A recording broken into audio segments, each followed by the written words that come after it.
दोस्तों अक्सर कर आपने देखा होगा कि हमारे देश में कई कई बार एनआरआई मूल के लड़के हों या लड़कियां हों, इन दोनों की शादियां आपस में हो जाती हैं। और दोस्तों शादियां तो हो जाती हैं, शादी के बाद कई बार इन दोनों के बीच में ऐसे विवाद बढ़ जाते हैं कि दोस्तों नौबत कानूनी प्रक्रिया तक आ जाती है। दोस्तों देश में ऐसे कई सारे मामले हमारे देश की अदालतों के सामने आए हैं कि जहां पर लड़का और लड़की दोनों ही एनआरआई थे, लेकिन कानूनी प्रक्रिया भारत में चली। हालांकि दोस्तों चूंकि एनआरआई ये लोग होते हैं, एनआरआई होने के कारण इनकी प्रक्रिया वहां पर भी चलती है जिस देश में ये लोग रह रहे होते हैं। और दोस्तों अक्सर कर ये देखा भी गया है कि लड़की पक्ष कई बार जब जहां पर जिस विदेशी देश में वो लोग रह रहे होते हैं वहां से उसे न्याय नहीं मिलता, तो लड़कियां या जो पत्नियां ये कह लीजिए फर्जी केस भारत में लगाती हैं दोस्तों, और अपने एनआरआई पति को परेशान करने की पूरी कोशिश करती हैं। तो दोस्तों ऐसे में कई सारे डिसीजंस माननीय सुप्रीम कोर्ट के द्वारा दिए गए हैं दोस्तों। और दोस्तों एनआरआई के मामलों में माननीय सुप्रीम कोर्ट के अपने अलग ही विचार हैं दोस्तों आज हम एक ऐसे केस के बारे में डिस्कस करेंगे दोस्तों, जो कि 18 सितंबर 2025 को लिया गया एक फैसला था दोस्तों। ये दोस्तों फैसला बहुत महत्वपूर्ण है, क्योंकि दोस्तों ऐसे लोग जो एनआरआई हैं, जो विदेशों में रहते हैं, जिनके माँ बाप विदेशों में रहते हैं, कई बार होता क्या है कि लड़कियां विदेशों में रहने वाले पति और उनके माँ बाप तक को एफआईआर में नामजद करवा देती हैं दोस्तों। तो दोस्तों ऐसे मामलों में माननीय सुप्रीम कोर्ट क्या रुख रखता है, ऐसे मामलों में माननीय सुप्रीम कोर्ट ने क्या राहत प्रदान की है दोस्तों आज हम इसी फैसले को देखेंगे दोस्तों केस का जो शीर्षक है नितिन वालिया, दोस्तों केस का शीर्षक है Nitin Ahluwalia versus state of Punjab. दोस्तों ये एक ऐसा केस है जिस केस ने एनआरआई इंडियंस के लिए अब एक रास्ता खोल दिया है कि यदि पत्नियां फर्जी एफआईआर अपने पतियों पर करवाएंगी, उनके परिवार वालों पर करवाएंगी, तो दोस्तों उनको इस सुप्रीम कोर्ट के ऐसे फैसलों का सामना करना पड़ेगा दोस्तों आइए फैसले को देखते हैं और पूरा उसका विश्लेषण करते हैं दोस्तों।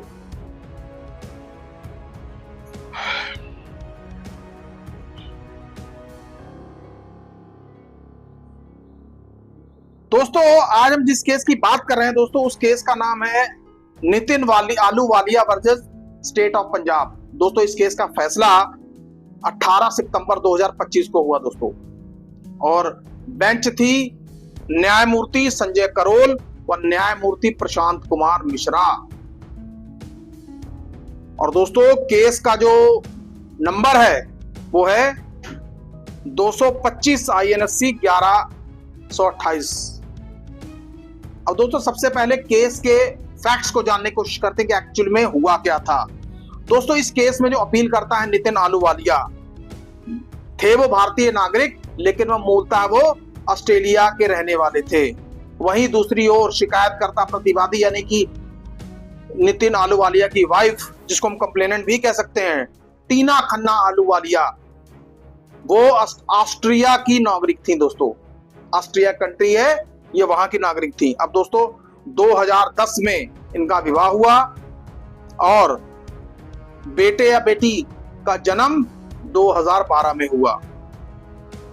अब दोस्तों आगे होता क्या है कि जून 2013 में पत्नी ने बिना पति की सहमति के बच्चे को लिया और अपने देश ऑस्ट्रिया चली गई। अब दोस्तों पति ने ऑस्ट्रिया में चाइल्ड कस्टडी और बाद में ऑस्ट्रेलिया में तलाक की कार्रवाई की। अब चूंकि दोस्तों भारत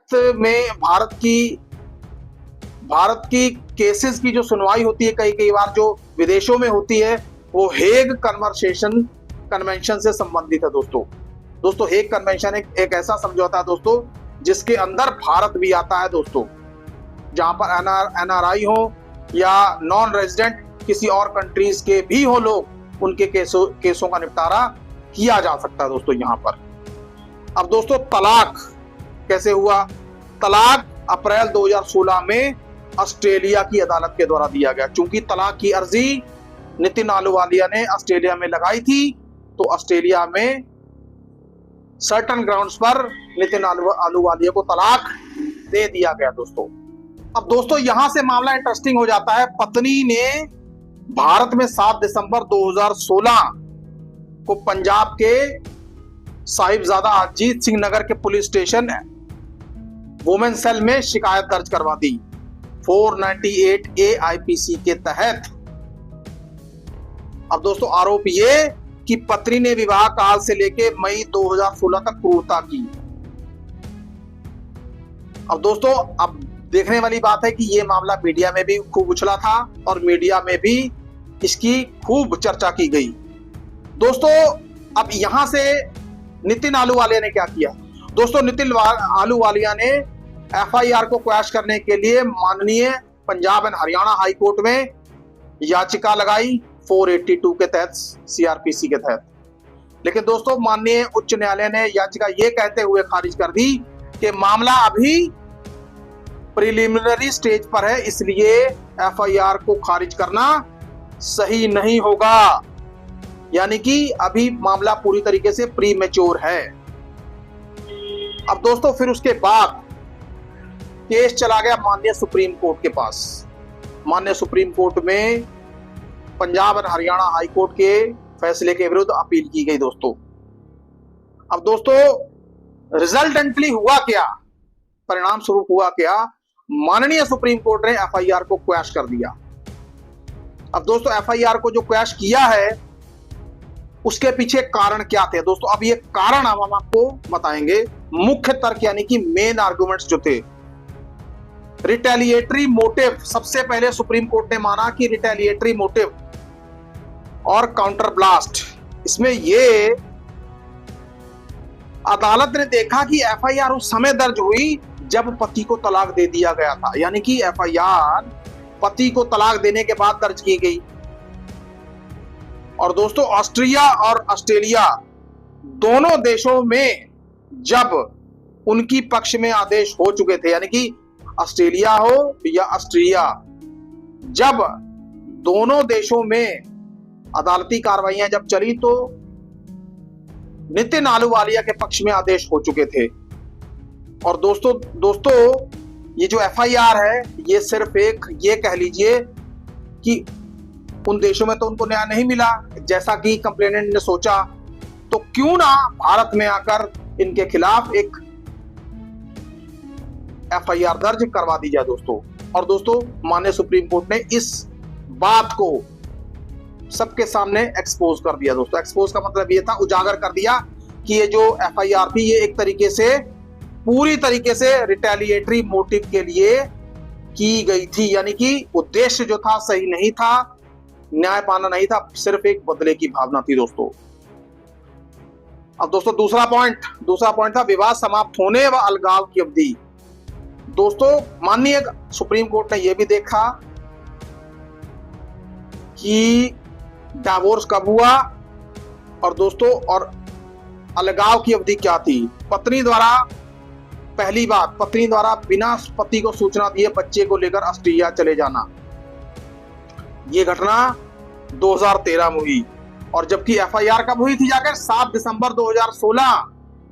दोस्तों आप ये मान लीजिए कि लगभग इसमें 3 वर्ष का अंतर था और इन्हीं बीचों में पति ने विदेशी अदालतों से फैसले अपने हक में प्राप्त किए।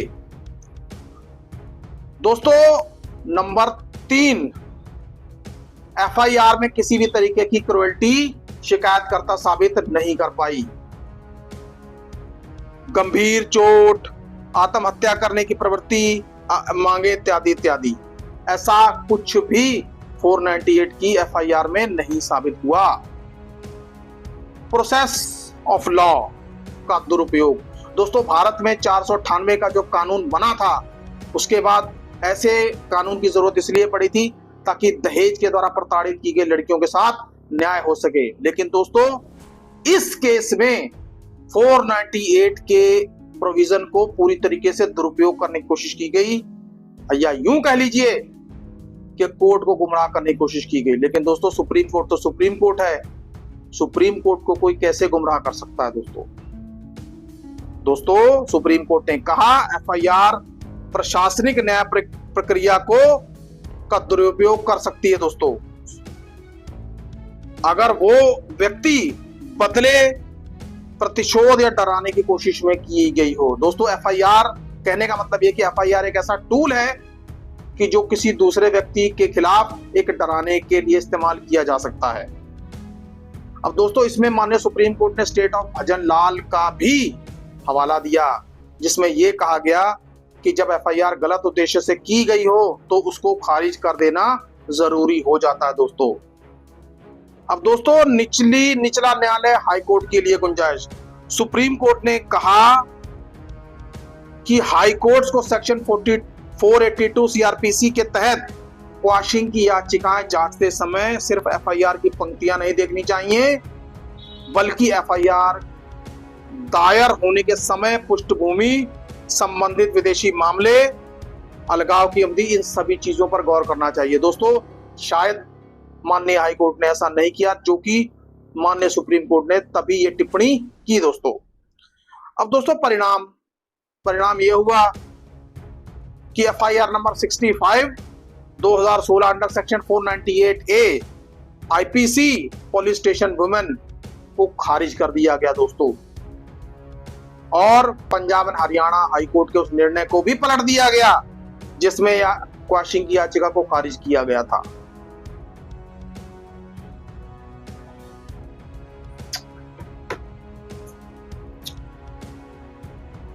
अब दोस्तों इस केस से हमें सीखने को क्या मिलता है? दोस्तों इस केस से हमें सीखने को यह मिलता है कि आमतौर पर आपने देखा होगा कि कई बार विभिन्न प्रकार के केसेस में एनआरआई हस्बैंड जो है परेशान किए जाते हैं, प्रताड़ित किए जाते हैं, उन्हें फर्जी एफआईआर करवा कर उन्हें डरा दिया जाता है। दोस्तों और दोस्तों जबकि पत्नियां विदेशों में आराम से बैठी होती हैं और एनआरआई पति और उनके परिवार वाले कई बार इस तरीके के मामले लगातार भुगतते रहते हैं। लेकिन दोस्तों माननीय सुप्रीम कोर्ट के इस निर्णय ने अब इस प्रथा का ही अंत कर दिया है, क्योंकि दोस्तों विदेशी जमीन पर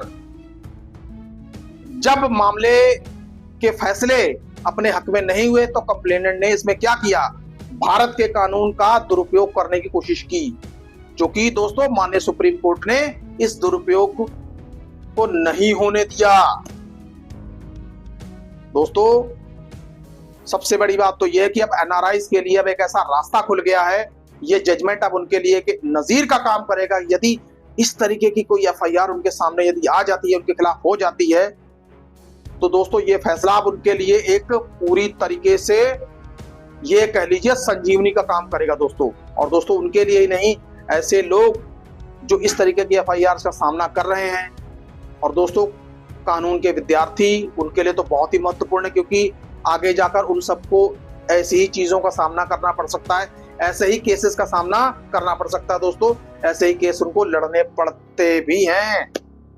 नए वकील या दोस्तों और जो लोग कानून की जानकारी लेना चाहते हैं, दोस्तों ये यूं कह लीजिए सबके लिए फैसला एक बहुत ही महत्वपूर्ण फैसला और ऐतिहासिक फैसला। दोस्तों एनआरआईज के लिए तो ये जीवनदायिनी फैसला है।